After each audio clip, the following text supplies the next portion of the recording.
यात्रीगण कृपया ध्यान दें, हमारे देश में जानें सस्ती हैं। ऐसा हम इसलिए कह रहे हैं क्योंकि जिस तरीके से शनिवार देर रात नई दिल्ली रेलवे स्टेशन पर भगदड़ मची और 18 लोगों की मौत हो गई, लेकिन इसके बाद भी भारत सरकार ने क्या किया? महाकुंभ को लेकर के जिस तरीके से एक हाइप बनाने की कोशिश हुई कि आप महाकुंभ आइए, व्यवस्थाएं अच्छी हैं, सरकार आपके स्वागत में खड़ी है, लेकिन उसी महाकुंभ में पहले भगदड़ में 30 से अधिक लोगों की मौत हुई। फिर पता चला वहां एक दो नहीं बल्कि 3 भगदड़ हुए थे और कई लोगों की मौत हुई थी। सरकार कहती है कि आप महाकुंभ आइए, आपके लिए व्यवस्थाएं अच्छी हैं, लेकिन तस्वीरें कुछ और ही बयां कर रही हैं। ये तस्वीरें हम आपको नई दिल्ली रेलवे स्टेशन की दिखा रहे हैं, जहां पर शनिवार देर रात भीड़ इतनी बेकाबू हो गई कि एक दो नहीं बल्कि 18 लोगों की इस भगदड़ में मौत हो गई। आप सोचेंगे ये मौत कैसे हुई? ना तो कोई ट्रेन पटरी से उतरी, ना किसी ट्रेनों के बीच टकराव हुआ। ये मौतें सरकार की लापरवाही के कारण हुई, क्योंकि जिस तरीके से शनिवार को ही शाम के बाद से रेलवे स्टेशन के प्लेटफॉर्म पर भीड़ बढ़नी शुरू हुई, सरकार को एहतियातन वहां पर पुलिस या व्यवस्था को चाक चौबंद कर देना था। कई तरह की जो सुरक्षा घेरे होते हैं उसको मजबूत करना था, लेकिन सरकार ने इन सब चीज़ों की अनदेखी की। अगर आप रेल मंत्री जो इतने बड़े पद पर बैठे हैं उनके ट्वीट को आप देखेंगे तो आपको पता चलेगा कि किस तरीके से आम जनता को गुमराह करने की कोशिश हुई। भीड़ को कंट्रोल करने की बजाय रेल मंत्री ने अपने ट्विटर अकाउंट से खुद लोगों को दावत दिया। आपको हम वो ट्वीट दिखा रहे हैं, आप अपने स्क्रीन पर देख पा रहे होंगे। रेल मंत्री का ये ट्वीट है। रेल मंत्री ने इस तरह की भगदड़ की जब बातें फैली तो सबसे पहले उन्होंने एक ट्वीट किया। उन्होंने लिखा, situation under control at new Delhi railway station, Delhi police and RPF reached injured taken to the hospital.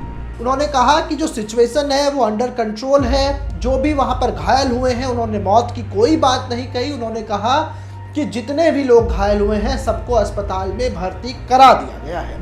उसके बाद रेल मंत्री एक और ट्वीट करते हैं। उन्होंने इस ट्वीट में लिखा है कि 4 और स्पेशल ट्रेनें चला दी गई हैं भीड़ को देखते हुए, और जो भीड़ है वो अब कम होती जा रही है। इतने पर ही नहीं रुके, उन्होंने फिर से लिखा कि situation under control at new Delhi railway station, और उसके बाद उन्होंने लिखा हाई लेवल इंक्वायरी ऑर्डर, यानी कि इसके लिए उन्होंने उच्च जांच के लिए आदेश दे दिया है। यहाँ तक उन्होंने कोई भगदड़ की बात नहीं कही, ना उन्होंने ये कहा कि इसमें लोगों की मौत हुई है।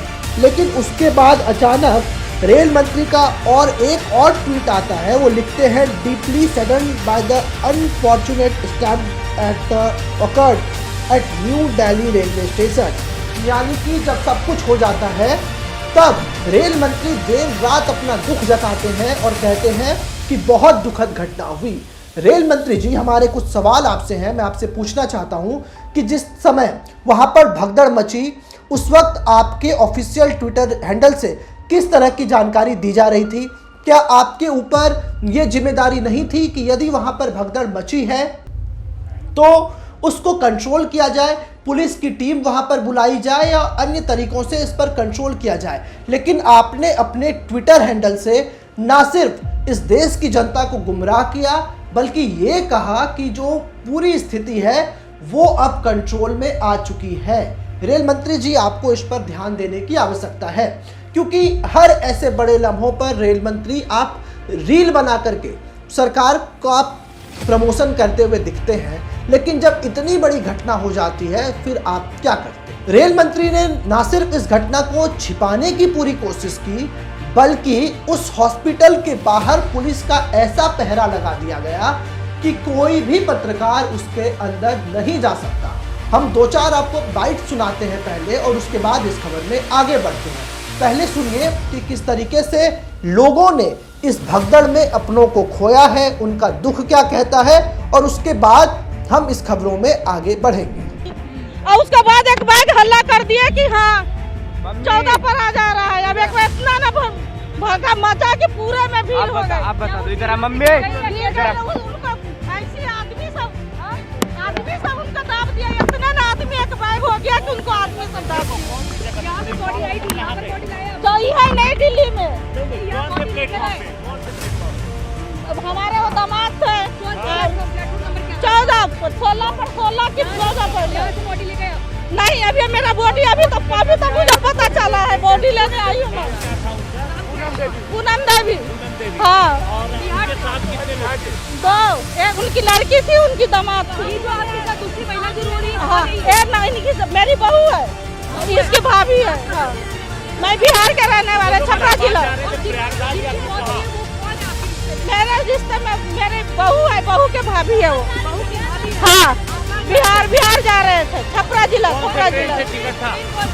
टिकट तो मुझे पता नहीं है कि कौन सी टिकट ली थी।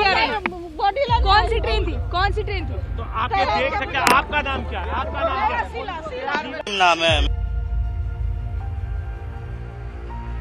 मेरा भाई था, मेरा नाम मुजीब है, बिहार दरभंगा के। वो घर जा रहे थे कल रात में दरभंगा, स्वतंत्रता सैलानी से। नहीं कोई बातचीत नहीं हुई, कोई पता नहीं चला, उसी को ढूंढने निकले। अभी फर्स्ट दफा यहीं आए हैं, अभी देखिए अभी तक कुछ पता नहीं चला। तो उनका फोन कोई मिल रहा है नहीं मिल रहा? नहीं उसके पास मोबाइल नहीं था, पहले भी नहीं था। हाँ फोटो है। नाम बता दो। नाम नदीम नाम है, देखिए मुजीब नाम है। देखिए इसी हो रहा है, हॉस्पिटल के बाहर लोग आ गए और अपनी उनकी तलाश लगातार जारी है। कब से लापता है आपके भाई? रात से कुछ पता नहीं चल रहा। अकेले थे कोई और भी था? मुझे सुबह पता चला, रात में नहीं पता चला। तो सुना आपने किस तरीके का लहमा था। जो तस्वीरें हमने आपको दिखाई और कुछ तस्वीरें ऐसी भी हैं जो हम आपको नहीं दिखा पाते। वो तस्वीरें इतनी विचलित करने वाली हैं कि लोग नीचे गिरे हुए हैं, उसके ऊपर एक के ऊपर एक लोग दौड़ते हुए निकल जा रहे हैं। अब तस्वीरें हम आपको दिखाते हैं LNJP हॉस्पिटल यानी कि लोक नारायण जयप्रकाश हॉस्पिटल जो दिल्ली का है, उसकी तस्वीरें दिखाते हैं। वहां पर देखिए किस तरीके से पुलिस का पहरा लगा हुआ है। पुलिस एक भी रिपोर्टर्स को या एक भी लोगों को अंदर जाने नहीं दे रही है। कल नई दिल्ली रेलवे स्टेशन पे जो हादसा हुआ, जो भगदड़ मची, वो स्थिति किसी से छुपी नहीं है। महाकुंभ में भी हमने देखा किस तरह भगदड़ की स्थिति बनी और उसके बाद जांच की आदेश कमेटी बना के मामला को रफा दफा किया जाता है। उस जांच का क्या निष्कर्ष निकलता है कुछ भी पता नहीं चलता है। ऐसे में इतने बड़ी हादसे की जिम्मेदारी किसकी? जो मृतक हैं, जो उनके परिवारजन हैं, जो घायल लोग हैं, वो बता रहे हैं कि सैकड़ों लोगों की मौत हुई थी। पर अब जानते हैं, जाहिर सा जो बात है, आंकड़ा जारी किया गया है कि केवल 18 लोगों की मौत हुई है। चीज़ों को छुपाने का प्रयास किया जा रहा है, किस तरह पुलिस की तैनाती कर दी गई है। आखिर ये क्यों है? ये केवल और केवल मौत के आंकड़ों को छुपाने के लिए किया जा रहा है। कल जो इतनी बड़ी हादसा हो उसको छुपाने के लिए किया जा रहा है। और ऐसे में हम समझते हैं इतने बड़े हादसे के बाद रेल मंत्री को नैतिक से नैतिक जिम्मेदारी लेकर जल्द से जल्द इस्तीफा दे देना चाहिए। ये सब कुछ क्या कहता है? क्या एक बार फिर से सरकार मौत का आंकड़ा छिपा रही है? क्योंकि इतनी बड़ी भगदड़ में सिर्फ 18 लोगों की मौत, ये कुछ हजम नहीं हो रहा। और कई मीडिया रिपोर्ट्स में ये भी दावे किए जा रहे हैं कि फिर से सरकार मौत के इस आंकड़े को छिपा रही है। और ये इतनी बड़ी भगदड़ की घटना किसी छोटे शहर, किसी गांव या किसी कस्बे में नहीं हुई। ये रेल मंत्रालय के नाक के नीचे, रेल मंत्री के नाक के नीचे जो नई दिल्ली रेलवे स्टेशन है, नई दिल्ली रेलवे स्टेशन जो कि प्रधानमंत्री कार्यालय से महज 20 मिनट की दूरी पर है, रेल मंत्री के कार्यालय से 15 मिनट की दूरी पर है, वहां पर इतनी बड़ी घटना हो जाती है। तमाम सुरक्षा एजेंसियां यहाँ बैठती हैं, तमाम पुलिस के वरीय अधिकारियों का यहाँ पर कैंप होता है, लेकिन जिस तरीके से भीड़ बढ़ती है, भीड़ को और बढ़ने दिया जाता है।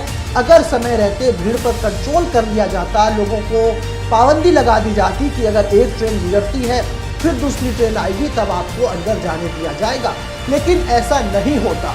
और अब इस भगदड़ के पीछे की जो मुख्य वजह सामने आ रही है वो ये कि जो भीड़ थी वो प्लेटफॉर्म नंबर 12 पर मौजूद थी, लेकिन ट्रेन को प्लेटफॉर्म नंबर 14 और 16 पर आना था।